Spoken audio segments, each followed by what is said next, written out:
ভাই রে ভাই, মাথা নষ্ট করা পিকচার এডিটিং অ্যাপ। আপনি কিন্তু বিশ্বাসই করতে পারবেন না যে এত সুন্দর এডিটিং কিভাবে সম্ভব। প্রথমে আমি আপনাদেরকে একটু দেখাই। প্রথমে আপনারা এটা দেখেন, এক কথায় এটা কিন্তু অসাম ভাই, অসাম।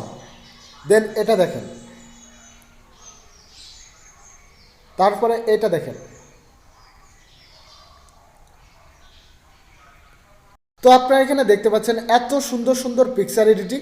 এখন থেকে কিন্তু আপনি আপনার মোবাইলে করতে পারবেন, কোনো ধরনের এআই এর ঝামেলায় পড়তে হবে না। জাস্ট আপনাকে একটি অ্যাপ ইনস্টল করতে হবে। তো কিভাবে আপনি এই অ্যাপটি ইনস্টল করবেন আর আপনার ছবিগুলো কিভাবে অসম সব এডিটিংয়ে পরিণত করবেন, সেই প্রসেসটা আজকের এই ভিডিওতে আমি আপনাদেরকে দেখিয়ে দেবো। মোবাইলের স্ক্রিনটা ফলো করুন, খুব সহজেই দেখতে পারবেন। আর এমন সব ইম্পর্টেন্ট ভিডিওগুলো কিন্তু আমার এই পেজে প্রতিনিয়ত এসে থাকে। সো এখনও পর্যন্ত যারা আমার এই আইডিটাকে ফলো দেননি, সবাই একটি ফলো করে দেবেন।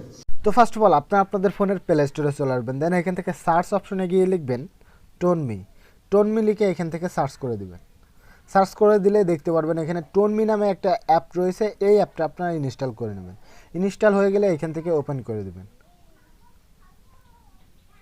দেন আপনি এখানে দেখতে পারবেন হাজার হাজার পিকচার টেমপ্লেট চলে আসবে। সো এখান থেকে আপনারা যে কোনো একটা template picture photo frame select করে নেবেন। সিলেক্ট করে নেওয়ার পরে এখান থেকে দেখেন আমি এই ফটোটা সিলেক্ট করে নিলাম। সিলেক্ট করে নেওয়ার পরে এখানে নিচে দেখেন আপনার ছবিটা এখানে দেওয়ার জন্য একটা সিস্টেম চলে আসছে। এখান থেকে আপনার ছবিটা নিয়ে নেবেন। নিয়ে আপনি এখান থেকে জাস্ট অ্যারো বাটনে ট্যাপ করে দেবেন। তাহলে কিন্তু আপনাকে তারা এই ধরনের অসাধারণ সব পিকচার তৈরি করে আপনাদেরকে দিয়ে দেবে। সো আপনারাও চাইলে কিন্তু এখন থেকে এডিটিং না জেনেও খুব সহজেই অসাধারণ সব পিকচার এডিটিং করতে পারবেন এই অ্যাপের মাধ্যমে।